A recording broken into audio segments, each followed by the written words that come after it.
কথা আপনি শুনে রাখুন, আশ্রয় বাড়িতে যা যা অন্যায় হতো সব ঝুমকি করতো বরাবর, আর প্রত্যেকবারও ছুটিকে দোষারোপ করতো।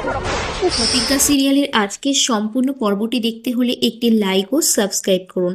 ঝুমকিকে সাথে নিয়ে হিরণময় দাশগুপ্ত রাত্রিবেলায় আসে সাবিত্রীর বাড়িতে। সাবিত্রীর কাছে কিছু জেরা করলে সাবিত্রী বলে, অভি আর ছুটি ছাড়া আমি এখন কিছু বলতে পারবো না।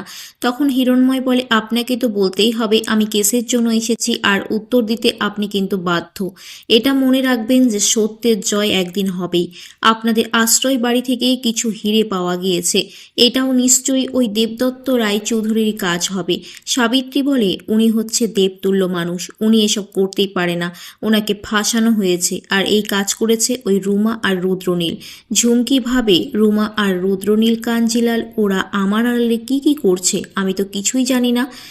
এই সাবিত্রীর বাড়িতে এলাম, আমার বিরুদ্ধে যদি সব সত্যি বলে দেয়, ওর তো মুখ পাতলা, ফরফর করে আমার বিরুদ্ধেই বলতে থাকে।